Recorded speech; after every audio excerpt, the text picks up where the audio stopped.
Good evening and welcome to the April Fool's edition of the Tucson Macintosh User Group meeting for April 2022. And I'll be able to hear you if I put my earphones in.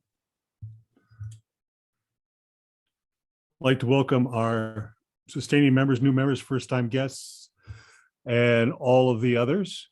We even have somebody here from the UK at this time. If she's still with us, are you still with us? Let's look at screen two. It keeps floating in and out. She's floating in and out. Okay. Well, it's probably pretty late there now. Yes. So we're going to give her a pass if she decides to go to sleep. Okay. Some of the benefits of membership include free raffle tickets, including the super raffle ticket. You could win a $100 Apple gift card. Kurt will be taking attendance tonight, and he will fill in the raffle slips for each of the members. To be eligible, the screen name displayed must match the record of a current TMUG membership. If we can't identify you, your name will not be placed in the raffle. Remember, with our Zoom meetings and mail lists, you can participate and benefit every month of the year, regardless of your location. You can be part-time, part-year residents here in Tucson, or none of the year residents in Tucson. You can be on a different continent even. So we would like to welcome you again to the April Fool's edition.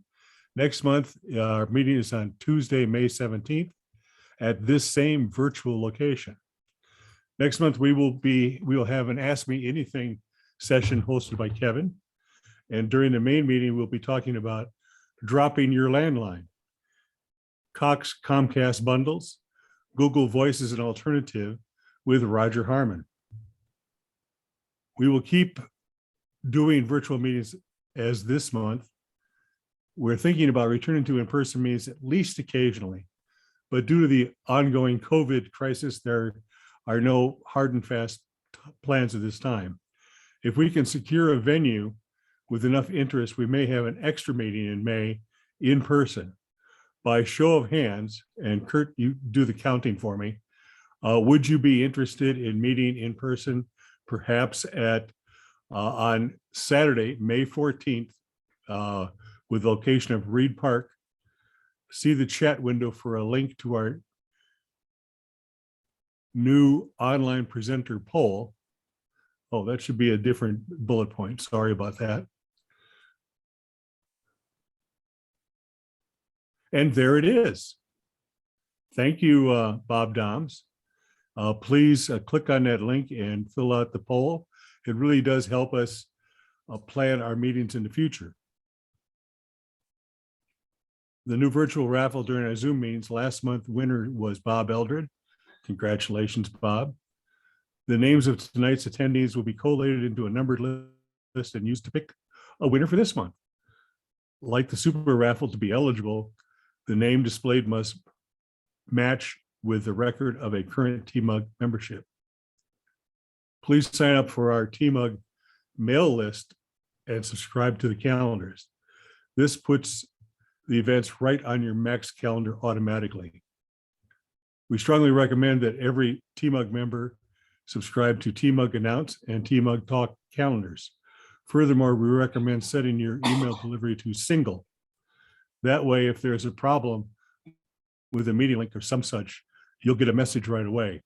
Not that that's ever happened in the past, and unlikely to happen in the future. Roger's sure that will never happen in the future. Got your water. Thank you. I just got delivery of my water, which is a really good thing. Don't feel that you'll be drowning in email, as the frequency is currently like 2 or 3 messages per week. The TMUG treasure hunt raffle rolls on. Last month, Susan Clement was the winner, not winter. There are 2 parts of this hunt.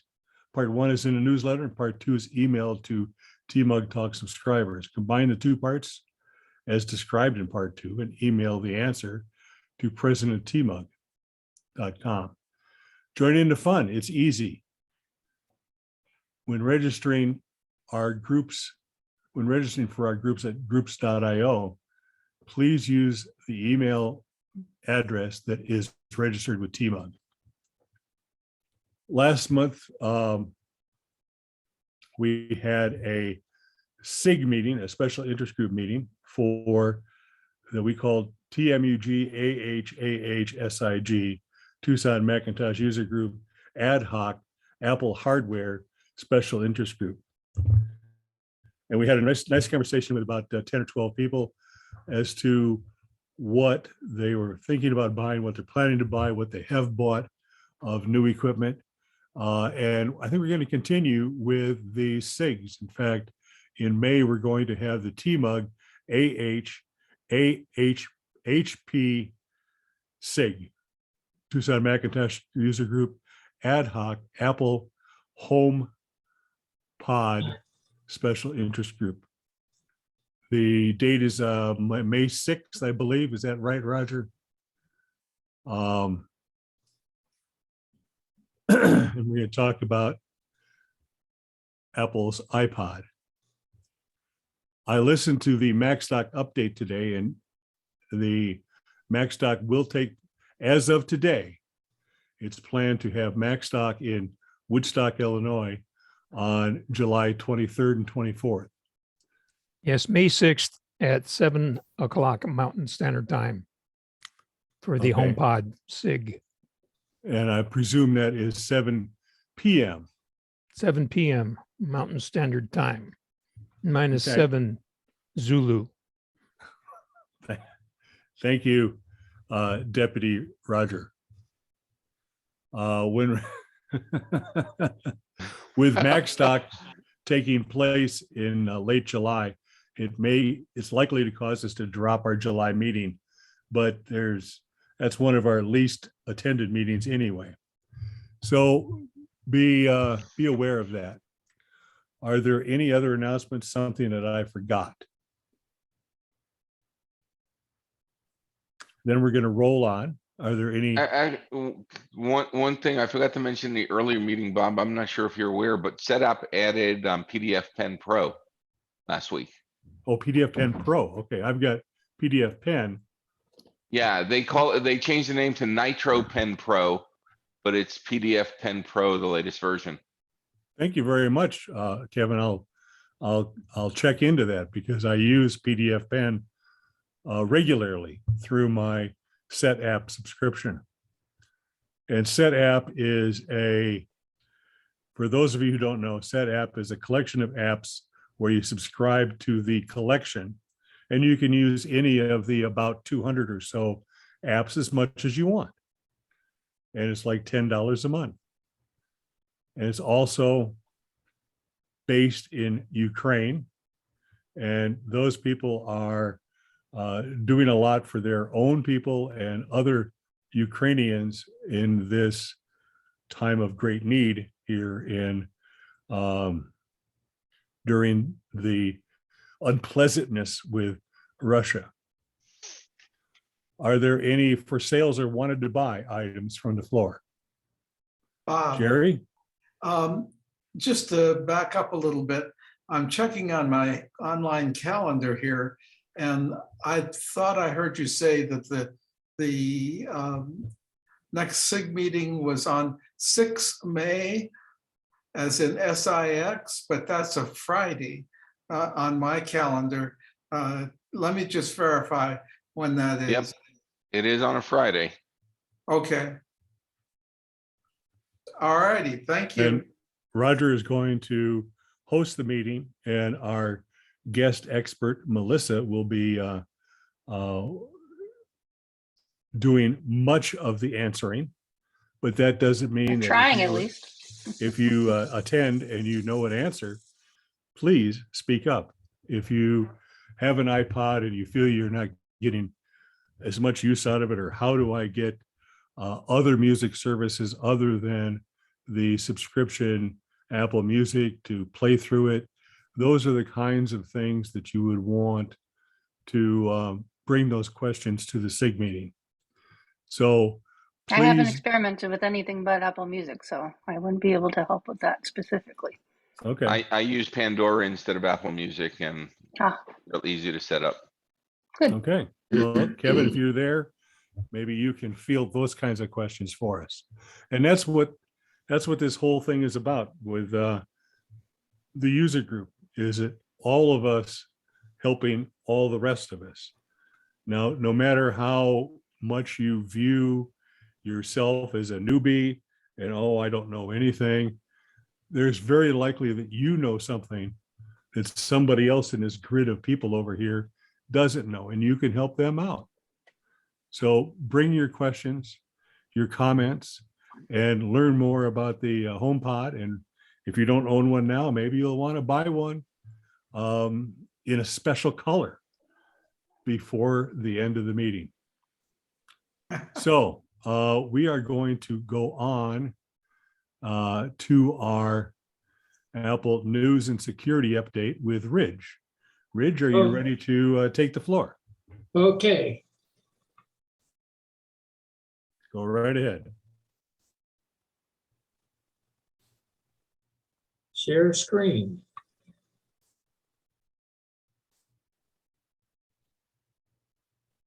What happened? Nothing.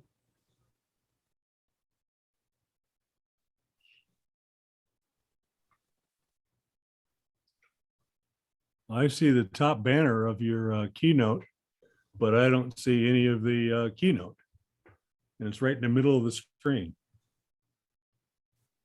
Are you playing your keynote presentation in a window? And have you selected that window in when you shared your screen? Maybe you could stop sharing your screen and try sharing it again. Huh. Stop share and let's figure out why.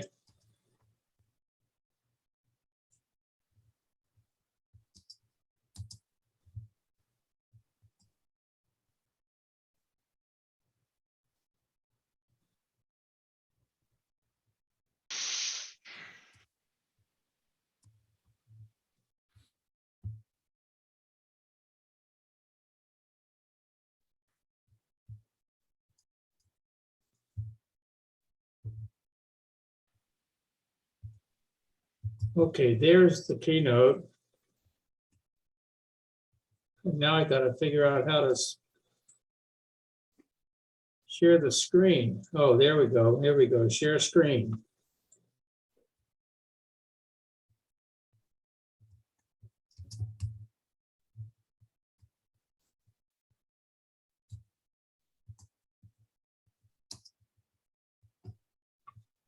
No, you're sharing the whiteboard, not Keynote. So try again. Go ahead and stop sharing, and Here Yeah. it is. we're seeing the whiteboard, Ridge. We're not seeing Keynote. We did see it just a second and then it went away. Huh.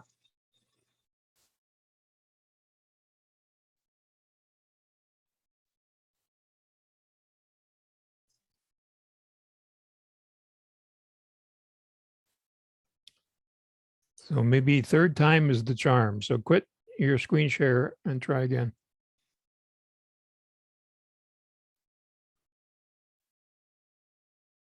Is it showing it? No, I think Whiteboard. you're going to have to stop screen share and select Keynote again. All right, here's stopping it. And here's share screen. Is your Keynote running? Yes, Okay. In a window? There we go. There you go. Third time's the charm. Yes. That's what we want. Yes. gotta get rid of all of this other stuff. Well, we're not seeing that. So if you just play the Keynote, you're good to go.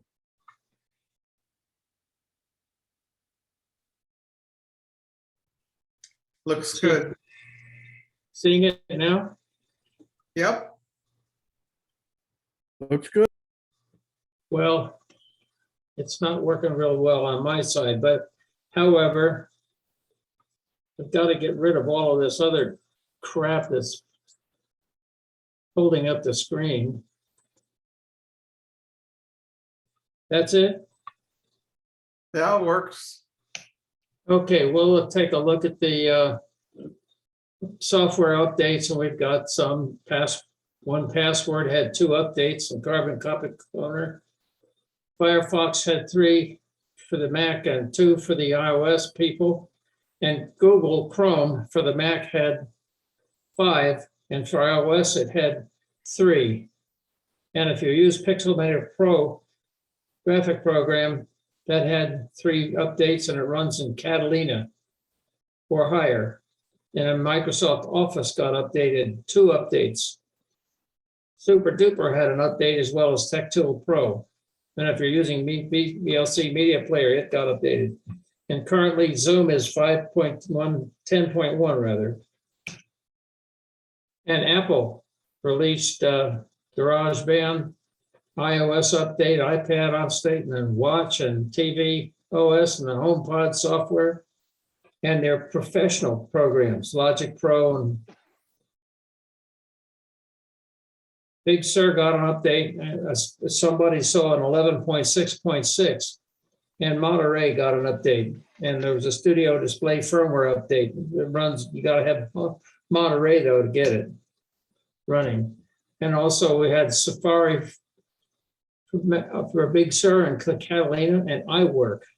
All of the iWork apps, Pages, Numbers, and Keynote are now version 12 for the Mac. And they're version 12 also for the iOS and iPad OS software. And their Final Cut Pro and Compressor and Motion got updated as well. They run in Big Sur as well. And iMovie had an update for Big Sur. And the iPad version of the iOS version of iMovie got an update, and Xcode for programmers got an update. And in beta is another update for Monterey. And iOS and iPad OS and the Watch and the TV OS all have another update coming, and they're now in beta. And set up for June, I think 6th, is that? Yeah, Yeah, June 6th to June 10th is going to be Worldwide Developer Conference. And this is the icon that they sent out to everybody to announce it. And it looks like a bird diving down or something like that. And nobody really knows what's going to be covered especially, but it's going to be held anyway. And the keynote is likely going to be on Monday, June 6th at 10 a.m. Pacific time. Now, as far as new things coming from Apple, we think that there's a new dual port charger coming soon. There was a picture of it that was leaked online, and this is what it looks like. And there are 2 USB-C ports, and they're using gallium nitride technology, so it's going to be smaller and lighter than the other ones. Now, as far as complaints about Monterey go, there are some updates that folks who have had their logic boards replaced, that the 12.3 update causes upgrade failures and failures to recover and so on. And that the only way to fix it is to manually download Monterey 12.2.1 and then use Configurator to restore the Mac. And the advice online is not to take the Mac to an Apple authorized service provider, because they'll only replace the logic board again, and the Mac will still crash when attempting a 12.3 update. And there's no official statement from Apple yet, so if your Mac has had its logic board replaced, don't upgrade to 12.3 until a fix has been released. How about for some rumors? How about a remodeled MacBook Air in the second half of this year instead of the first half? And how about a 15-inch MacBook Air next year? And I don't know how to spell the word released, but anyway. Will there not be a 12-inch, 27-inch iMac release this year? Are we going to have to wait another year? How about an M2 variant of the 12-inch MacBook Pro and a 14-inch iMac? Will that come next year as well? How about M2 Pro variants of the Mac Mini, the 14 and 16-inch MacBook Pro to be released next year? That's with the M2 Apple Silicon in them. How about a Mac Pro with 2 hyperfused M2 Max chips next year? How about an iPod Pro with an M2 chip released this fall? And rumored for the Worldwide Developer Conference, maybe an M2 Mac Pro, an M2 MacBook Air, Mini, 15-inch MacBook, and an iMac Pro, and how about iOS 16? All that's rumored for the developer conference. And as far as a word from our advertisers, we do still have iron-on or sew-on patches and pins. And the next in-person meeting, we will have a pin available for every member. Thanks for your attention on this. Now we turn to the items of security entrance for the month.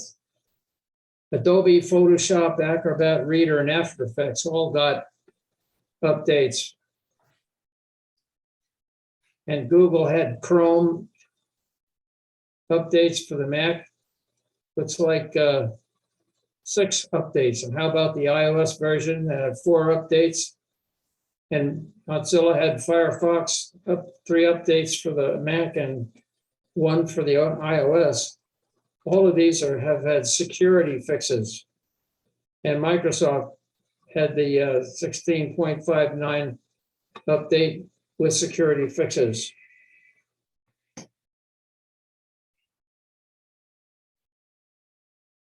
And Apple had the security fixes in on the iOS and iPad updates and Big Sur as well.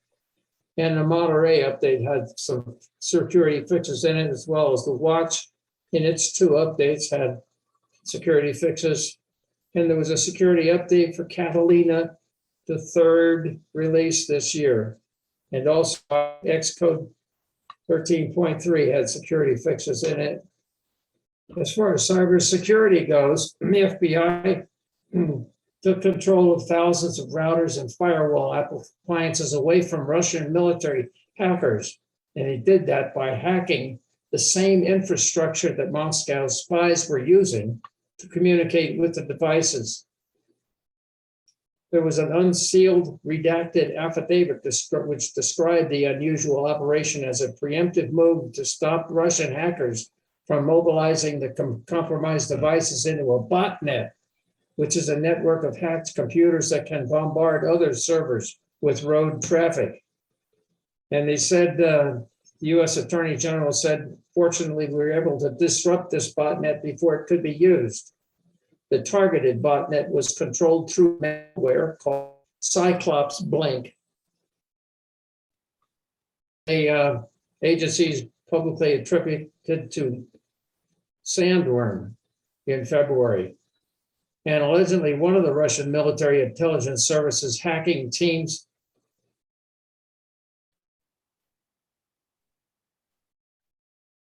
that has repeatedly been accused of carrying out cyber attacks. Cyclops Blink was designed to hijack devices made by WatchGuard and Asus Computer, according to the research done by other security firms. And that provides Russian services with access to those compromised systems, offering the ability to remotely exfiltrate or delete data or turn the devices against the third party. The FBI director told reporters that the FBI, with court approval, secretly reached into thousands of routers and firewall appliances to delete the malware and reconfigure the devices. They said, we removed malware from devices used by thousands of mostly small businesses for network security all over the world. We shut the door the Russians had used to get into them. Amen. Hey, that was pretty good. And that's it for me today. So stay safe and thanks for your attention. Thanks, Rich. Thank you, Ridge. Appreciate all your work. Now we're going to what- turn. Before we go any further, one other thing on security updates. If anybody still has Java, they released a major security update today as well. So you might want to check your Java control panel and run the patch. Thank you very much. We're going to turn it over to Roger, who's going to talk about backing up your iOS device using the Mac, using iCloud, and using a wonderful utility called iMazing. Roger, whenever you're ready.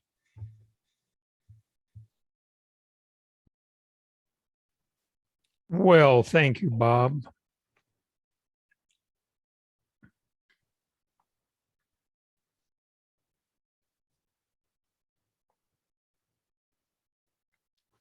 Okay, are you seeing my keynote? Yes.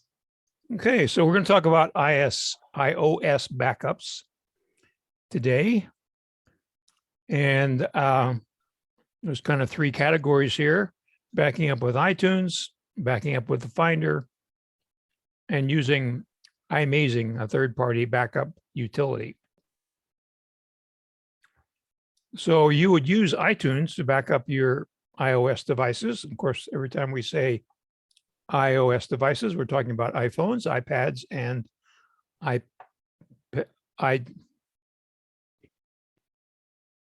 okay, HomePods? iPod Touch. iPod Touch. Okay. I had the touch, I didn't have the pod part. So if you are running macOS Mojave or earlier, you would be backing up your iOS device with iTunes. If you are using Big Sur or later, then you will be backing up your iOS device through the Finder. And we're going to demonstrate both of those tonight. So here's how we do it in the Finder. So you would go into iTunes and you'll probably get a couple of messages. If you haven't done this before, you might get a message saying you have to update your software on your iPhone or your computer or both to make this work. So here you see we have a message that you can probably almost read.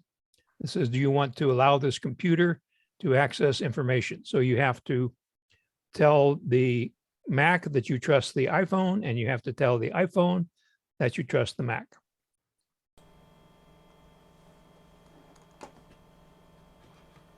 So I did a little movie here on a Mojave machine so we could show you how it works in the Finder. So you plug your iPhone into your Mac using the same cable you'd use to charge it. And then up here in the upper left-hand corner, a little tiny icon appears. And then you click on that. And I have in the past had problems with that appearing. There it is. You can see it with the arrow there in the upper left-hand corner. So you click on that. And then you are presented with this screen. And you can see it's defaulted to backing up to iCloud. And we'll talk about the significance of that here, but you want to back it up to this computer with an encrypted backup. And we'll explain that in detail. And then you click on Backup Now, and off you go. So that's how you do it if you are in Mojave or earlier. So Mojave or older operating systems. And you can see up here at the top, it says backing up. So that's how you know things are working. Okay. So iTunes was the program that did so many things. Unfortunately, it was getting a little too complicated, so they separated it out. So what used to be iTunes is now 4 different apps. It's Music, not to be confused with Apple Music, which is the subscription service. It's Apple TV, it's Apple Podcasts, and it's Apple Books. So all those things used to be inside iTunes. They now are separate apps. So here's what I was alluding to before. So this is a close-up of the panel where you go to backup. It looks pretty similar in both the Finder version and the iTunes version. We'll go look at the Finder version here in a second, but I wanted to point this out. So you'll notice here under iCloud, it says backs up your most important data. However, when you go down here to backing up to this Mac, it says it's backing up all of the data, which is not quite correct, because down here under encrypt local backup, here's some more data that it's going to back up if you use an encrypted backup. So when you do an encrypted backup, it's going to ask you for a password. Don't lose that password because you'll be in big trouble. So let's go into our Mac here. If it's going to let me do that, I may have to stop the screen share and restart it to do that, I think.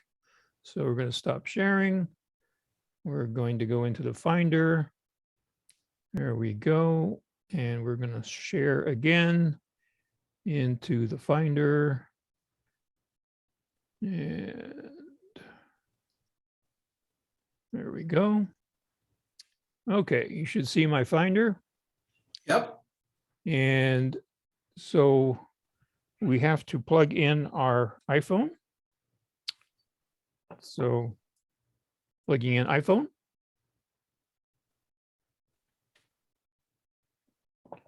And then you have to unlock your iPhone. And then it appears here on the left under locations. Can you see that over here? Locations, iPhone 13. Yep. You click on that. And as I mentioned earlier, the screen looks pretty much the same, whether you're in the iTunes version or the Finder version. So again, you would select backup all the data. You'll notice here it tells you the last backup, which was yesterday.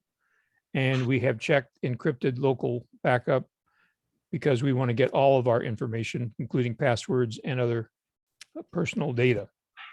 That includes your health data, primarily. So pretty much the same thing. The only thing is you do it in the Finder and you plug in your phone and it shows up. So we're going to go back out of here.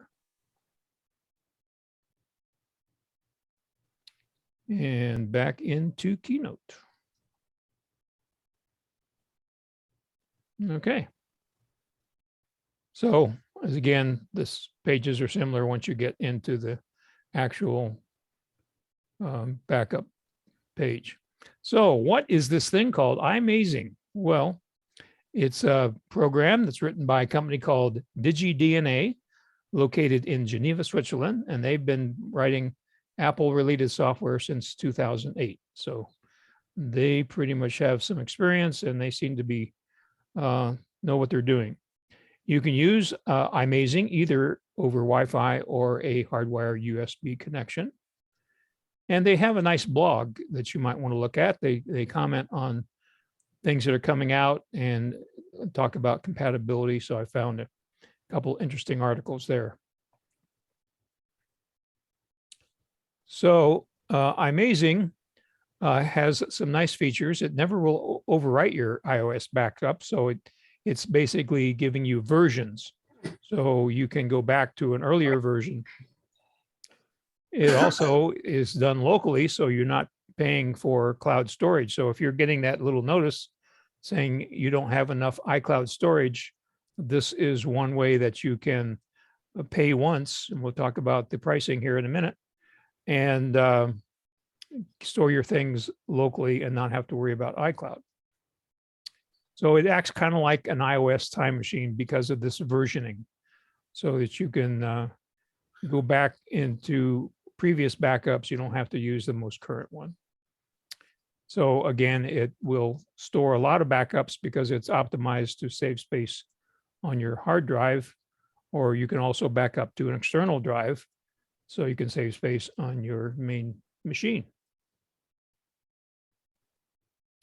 So let's go look at iMazing. And I guess I'm going to have to, you're not seeing the iMazing website, I don't think, right? So we're going to have to go back here to Safari. and share Safari. There we go. So it's really a very amazing program. And you notice here it says, you're seeing my screen now? The web page? Yes. Okay. Let's get that in the middle. So you notice here it says free download. So we'll talk about what's free and what you have to pay for. But it does back up all these different parts and allows you to get to these different parts individually more so than you can on the Mac. So you can see we've got messages. It works with WhatsApp, photos, music, ringtones, books, Safari, phone, and contacts, calendars, notes, and other data, apps. You can quickly transfer things. You can get into the file system. You can transfer to a new device if you get a new iPhone or iPad. And then it has some other more technical features, which are these last 5 here, which we won't go into. So I like this. iMazing has your back up. So again, it's like a time machine for your iOS devices. And let's get it to go down here. So it can be automatic. You can set it up to automatically run either wirelessly or on Wi-Fi. And it does have end-to-end encryption. It uses Apple's actual secure backup encryption format, which is AES 256. And it's private because you're not going out to the cloud. So you can keep your data to yourself and not have to worry about it getting hacked out on the cloud. So again, you can recover from existing backups that are previous versions. You can, and I would suggest actually that you use an external storage device like a external hard drive or a network attached storage device, or NAS, which is what this is. And there is, let's see, I think this is just reviews. Their support is very good. They have a very good frequently asked questions section. And when you go down to the bottom of their website, you can see again all the different things that are backed up and can be searched on individually. And then when you go down here, you will find guides. You see under support, it says guides. So you go into the guides, here's an online manual, and then they talk about each of these different topics in detail. So you can figure out how to do what you want to do with iMazing.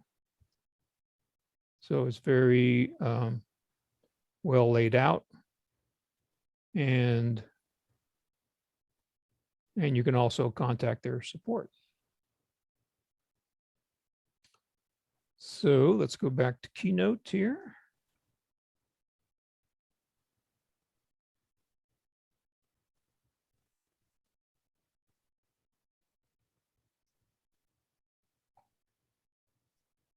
So there is also a free version of iMazing called iMazing Mini, and it resides up in your menu bar, so it's easy to get. So what parts of iMazing are free? Well, here's the list. So you can do quick transfer, unlimited backups, automatic backups. You can do ringtones without paying for them.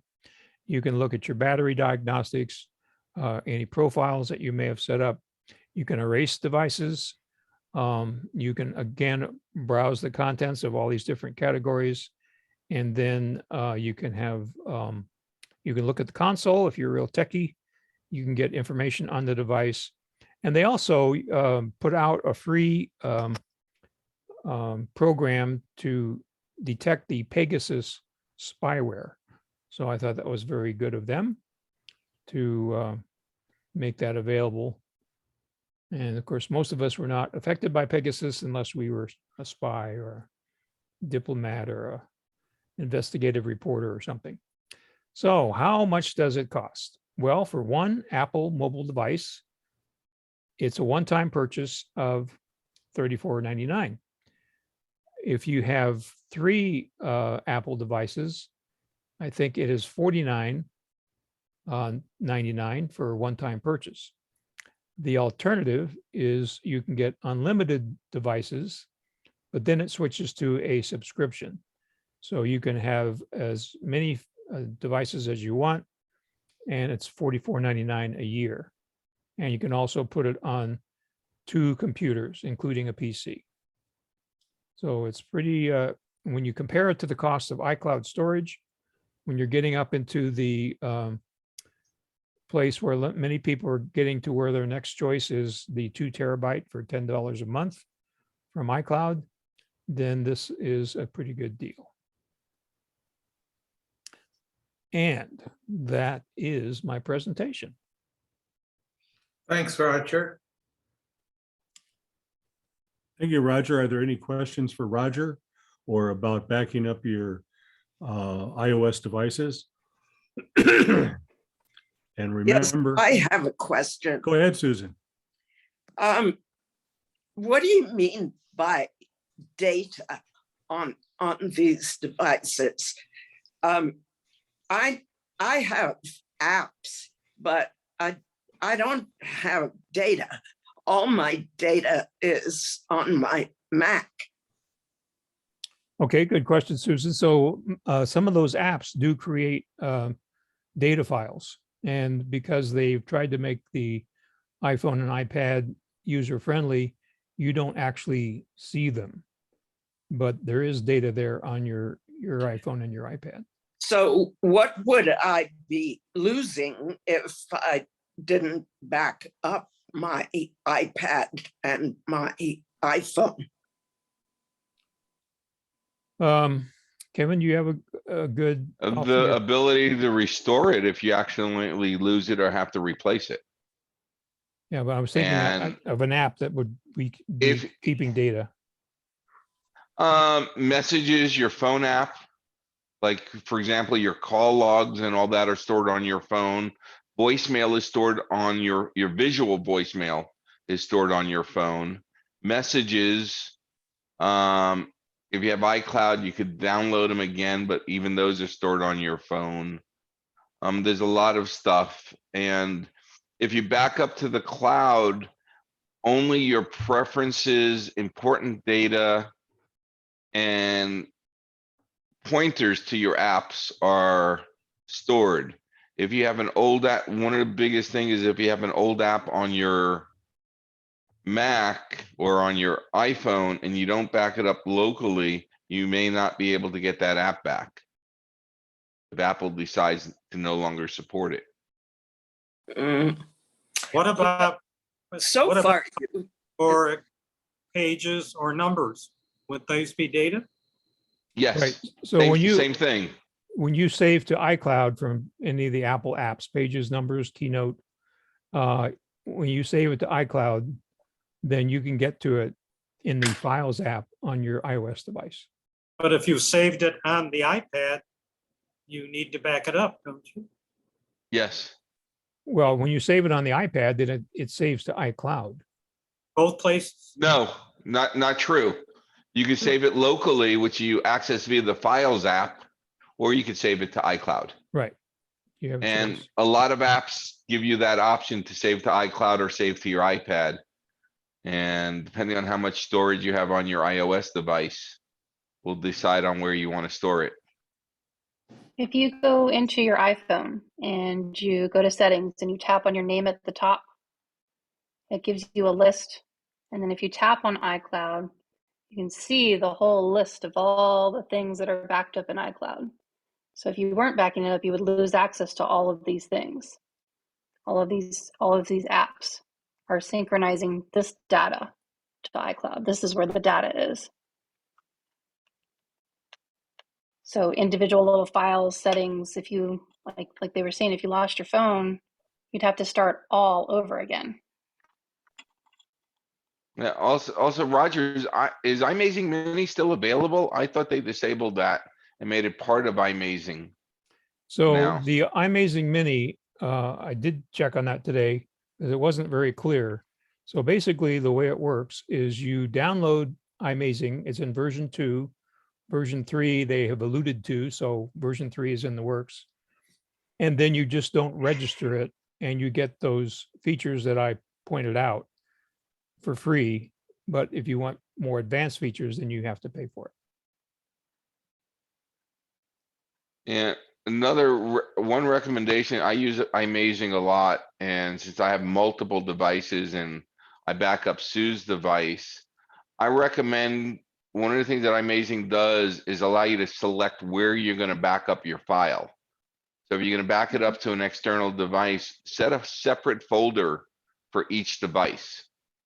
Mhm. This way, if you are storing it on an external device, to restore an iPad, you have to copy that folder back to your Mac so you know which one to grab, and it's a really fast copy.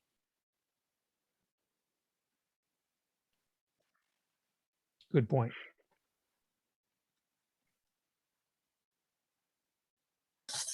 I don't think I've got anything on here that's not on my Mac. You'd be surprised.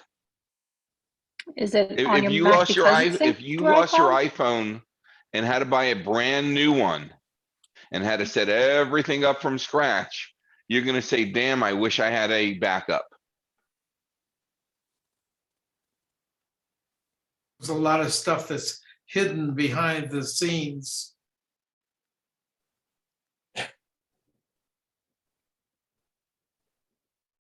Do you not have iCloud enabled at all? Is that what the issue is? I Or you just don't want to use the cloud? Well, I use the cloud on my Mac, but my phone, sometimes I look at mail, I make phone calls. That's about all I do. I text. Mhm. But So texting would be a good thing to turn on in iCloud because that would be synchronized. but I don't care if I lose that. Okay. You know, somebody says, I'll meet you at 6 o'clock. Yeah. It's predominantly, I would say it's the configurating part. It's the setting up. You would lose all of that. It would just be a matter of you'd have to set it all up again fresh, and you might not remember how you had things. So it would just be a matter of saving time if you could just restore it. Hmm. You wouldn't have to re-download your apps. You could just sign back in. It would remember a lot of the stuff. No one remembers that much. Kevin, I've got a question. Oh, yes, sir. My wife and I each have an iPhone and we've each got an iPad. iMazing is set up to back each one up, but I keep getting every few days a notice saying Is that it still stuck? my still stuck. My iPhone Darn it. is not, it's been 5 days with no backups. So I have to do it manually by plugging it in. For some reason, my phone isn't seen by iMazing. I don't know why. I've been through every setting, God knows, on this thing. I know it's a pain, but did you try reset network settings? I did. Remember I said turn that off and turn it back on, and you have to reconnect your Wi-Fi and everything. Yeah. That didn't help. What I would do, Ridge, yeah, Kurt, is two things. First off, make sure it's encrypted and you have the password. Okay. And I recommend using either your Mac, if you're gonna back it up on a Mac, use the Mac's password for your backup software. If you're gonna connect it to a NAS or an external drive, use the iOS device's password as the password for backup. So this way you'll remember it. Okay. Because that's Or one look of it up in the, one password. yeah, or store it in one password. Just make sure you know I it. have an entry But for if you get that iMazing. error, all you do is you plug in your iOS device to the Mac that it's iMazing is on. Right. Go into the iMazing menu and say backup now. And it'll see it. And then while it's connected, Go into iMazing and change the setting from Wi-Fi to local and then back to Wi-Fi. Oh, that might work. Because what's happening is it's not seeing it on your network. Mhm. So you have to basically force it to see it on your network. I had a client that had the same problem. All right, I'll give that You'll a have to let try. us know if that fixes it, Kurt. Okay, I will.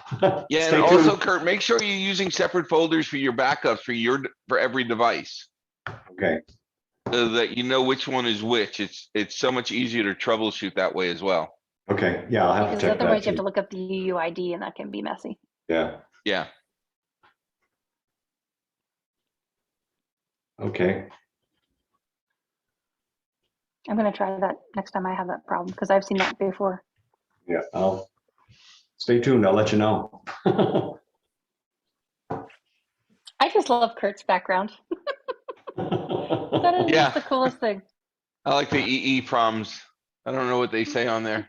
That's from a 25 for 28-year-old motherboard from a Mac Classic. So you took that picture and then you brought it in and modified it there?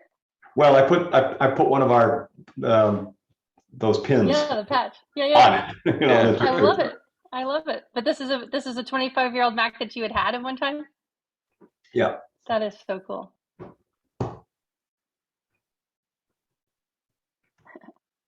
Kevin, are you saying that when you go to back up with iMazing, you create a folder right away?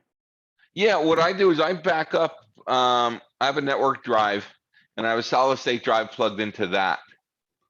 And what I do is I set a separate folder. One's called Kevin's iPhone.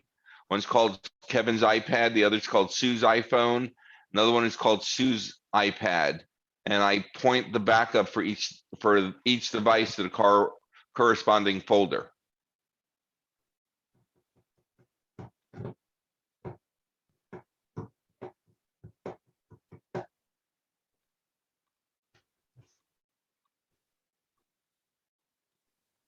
I'm just looking at my presentation from 2019 that I gave before the pandemic on iMazing. Looking to see if anything's different.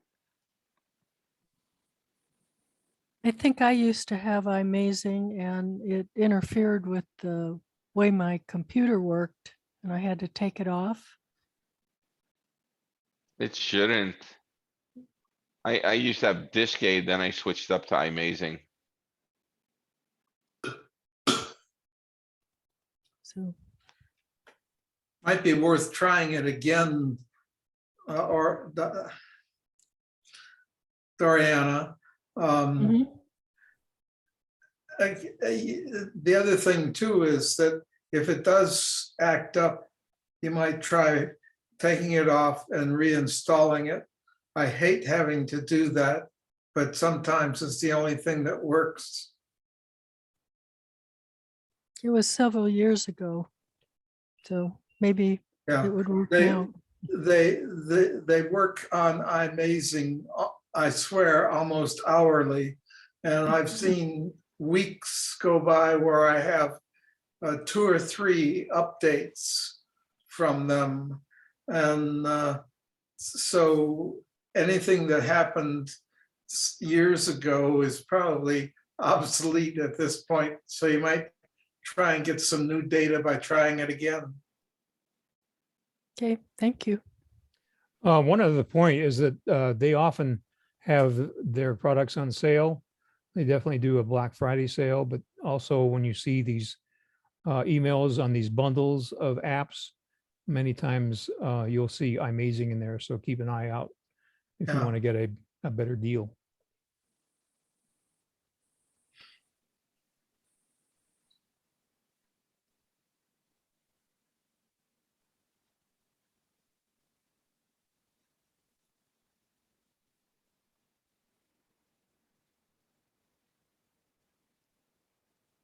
And then there was silence.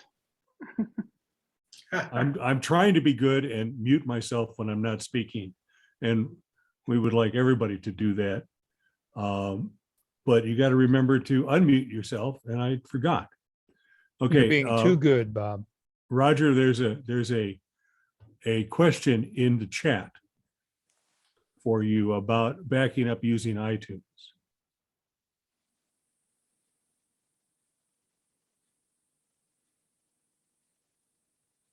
Now you're muted, Roger. The question in the chat is, how do you back up using iTunes? Where's that backup icon? So the backup icon won't appear unless you plug your iPhone or iPad in to the computer that's running iTunes, which would be on Mojave or older. And then when you plug it in, it pops up in the upper left-hand corner. It's a little tiny, tiny little icon. So it's easy to miss. Did that answer your question, Susan? It does. Thank you very much. Okay. So, and I think that I don't even have iTunes anymore because I'm running Monterey. Is that No, And it's in correct? the Finder on the Yeah, then- left-hand side. And at again, that I point- have to plug in the device before it'll show. The iTunes. first time, yes, then you could set it to use it via Wi-Fi, which is nice. Okay, great. Thank Well, you. on iMazing you can, not on. And Finder. the Mac, you can as well. Oh, you can.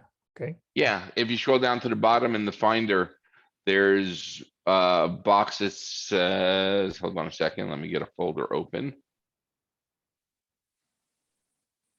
Finder, where's my iPad? One second, let it load.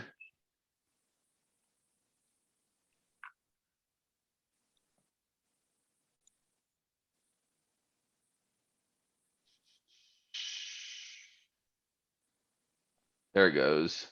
On the very bottom, it says show this on, for an iPad, it says show this iPad when on Wi-Fi. Okay, And the only time you have to connect it is if you're gonna update the iOS version. all right. Thank you. Okay. So I think if that's the end of the questions, we're ready to move on. And last month we had a, yep, and I'm unmuted. Last month we had a nice discussion about who plans to purchase new Apple kit and the Apple. Is there anybody here who has purchased something since our last TMUG meeting? Melissa has, I know she has. I got a new baby. Are you using it now? I am. You know what I can do? I can show you. Let's see. Can you see it? No. Can you see it in the mirror here? Oh, yeah. It's the M1 MacBook Pro, the 14-inch. Had to get just a little bit bigger than Bob's. Cool. Nice machine. Has a nice It's camera. really great. I really love it. I love the keyboard so much better than the old, my 2016. We talked about that last time, Kevin. That was it the butterfly keyboard or the scissors keyboard? I think it was the butterfly. Butterfly. And it just like malfunctioned, and it always felt so dainty. And like if you got a little so Yep. much as a hair or piece of dust in it, it would malfunction on you. This, I do have a cover on it, but it is really, really a joy to type on. I really, really like it. It's a lot And it stays heavier. cool.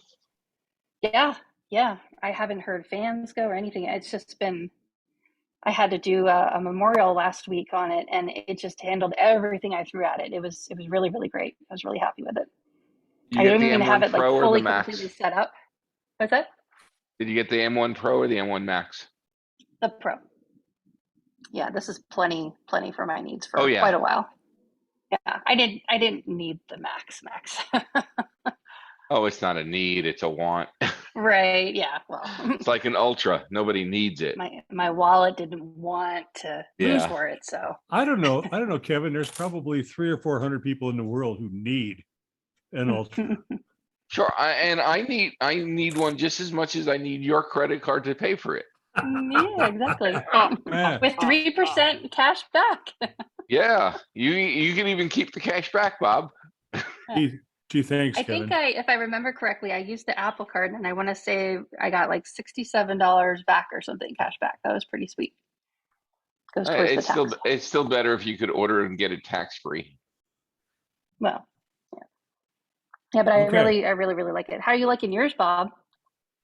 Well, I haven't got anything. Oh, my MacBook Air, I'm liking Yes. it a lot. And I got the gold color because To That's me, it beautiful. doesn't look gold. It looks like Arizona copper.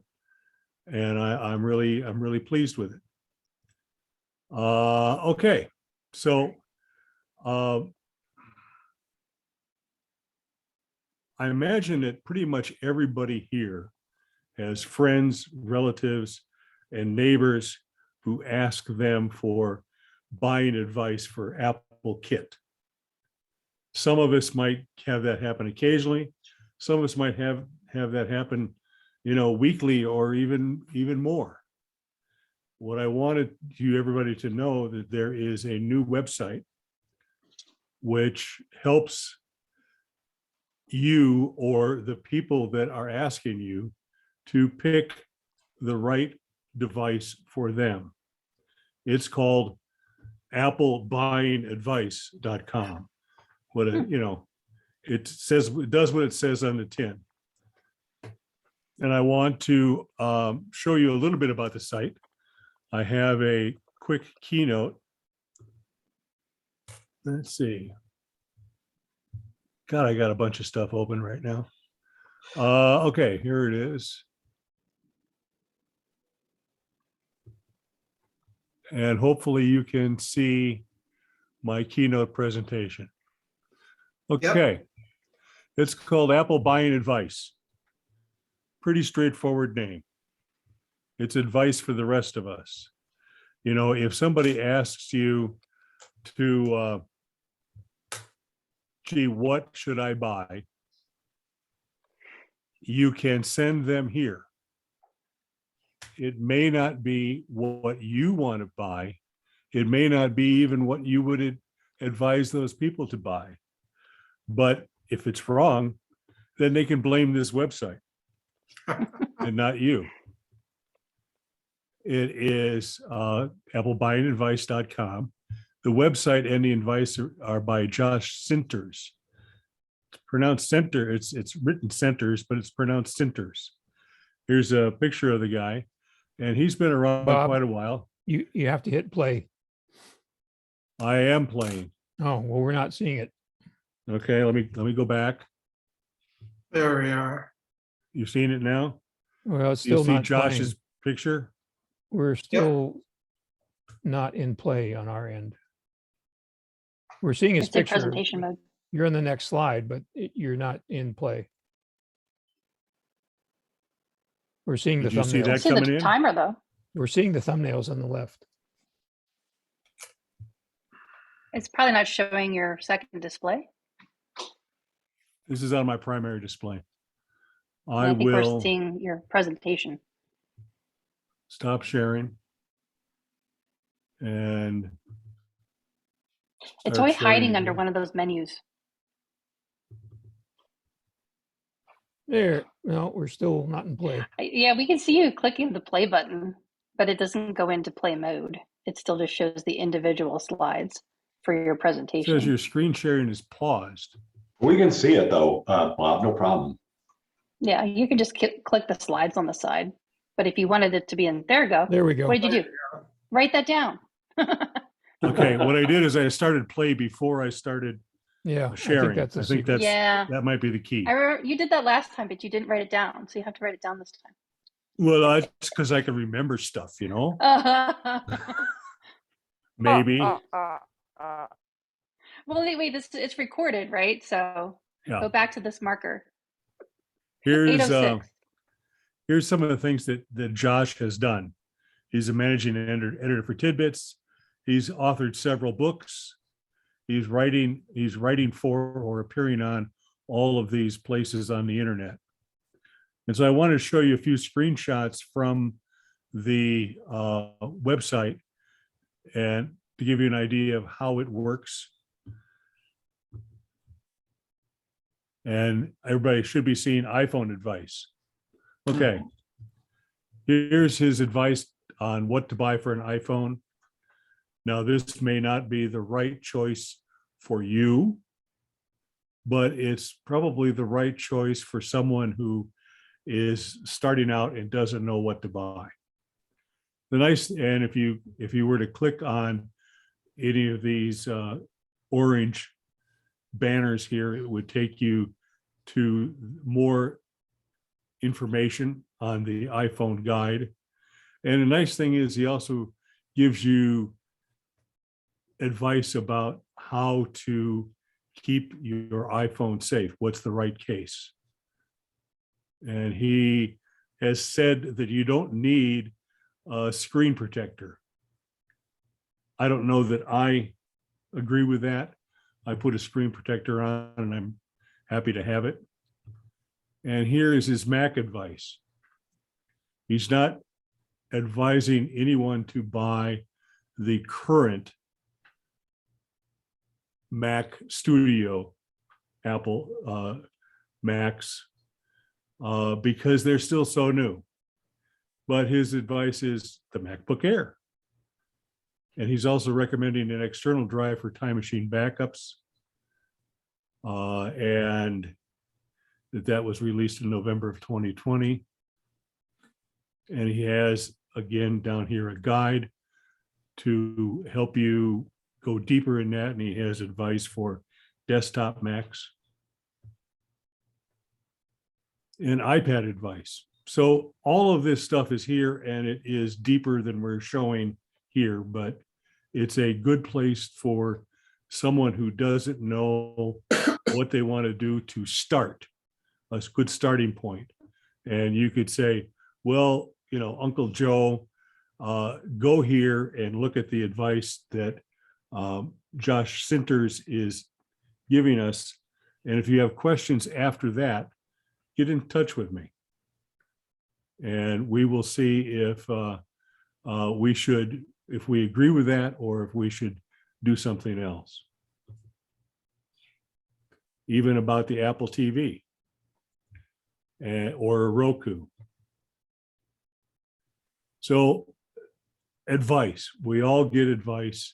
We all get asked for advice, and we all give advice, but this is a good way to kind of short circuit this thing and get started with it. So applebuyingadvice.com, applebuyingadvice.com. And Melissa has put it into the chat for everyone. And we will be saving a version of the chat, and it will be published on TMUG Talk. So it'll be there for you to go back to. We also have, I'm going to stop sharing because my keynote is now done. And we're going to go back to the feedback form for tonight will be found here. Bob Downs put that in the chat at 7:05, and he might even put it in once again. And Beat you to it. And there it is. So please fill out the feedback form and let us know what you liked, what you didn't like, what you would like to see us do. So are there any questions for me? Any questions in general? Any questions for our real experts like Kevin and Tony and Roger? Or are we done for tonight? I have a I couple of, put a go link. ahead, Melissa. I was going to say the same thing as you probably. Roger and I both put links in there for other buyer's guides because, you know, why not have a little bit more information? You've listed the New York Times Wirecutter, and I listed the Mac Rumors Buyer's Guide. I've always found those helpful over the years. And another one is Tom's Guide, which That's a good one. is a good one to, so I wouldn't look at just one of those. Because frankly, agree. sometimes what the Wirecutter suggests and what I've learned from other places don't coincide. So don't just go to one, you know, like you're going out for a bid for painting your house, get 3 bids. And it's a lot like buying a car. It's a machine. It's a lot of money. It's a big investment. The other thing too that I've observed is that Wirecutter's orientation tends to be kind of Windows oriented, Microsoft oriented, and they don't give what I would consider to be the best Mac advice all the time. Not just that, I think Wirecutter, since New York Times has bought them, especially gears towards what's available on Amazon. And not always the best quality.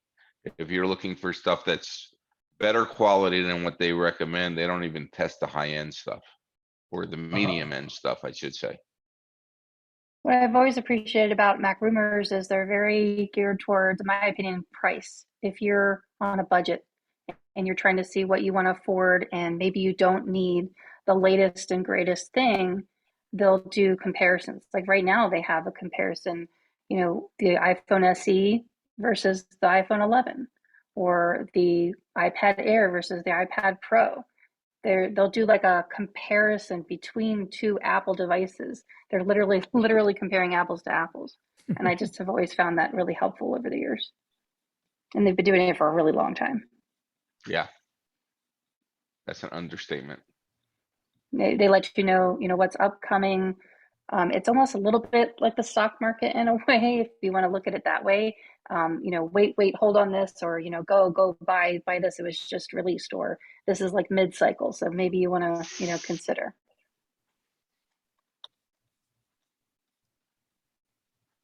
It's just another way to look at it.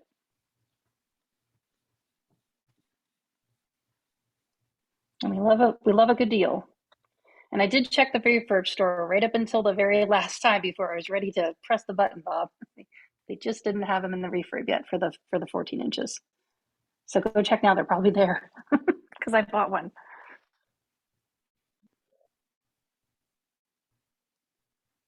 You're muted, Bob. Looks like Luis just put an image in the chat. It says potential security issue detected. I think we can trust Luis. Let's see what it looks like. Oh, it's the same one that it's an Easter image that Yeah, Kevin Easter put image in in the Ukraine. chat early on. So My sixth sense of humor. between Easter and April Fools, here it is. So if there are no other questions, I think that we will close the meeting. And I wish that everybody here will drive safely on their way home. If you think of your HomePod questions, send them to me in advance so I can look them up. I love Irish Springs. Roger, would you dismiss Mr. Dingle? Thank you. Thank you. Okay. Everybody have a good April. We'll see you in May. And we'll see you for the Tucson Macintosh User Group Ad Hoc Apple HomePod Special Interest Group meeting on Friday, May 6th at 7 p.m. And the links will start appearing about a week before the meeting will take place.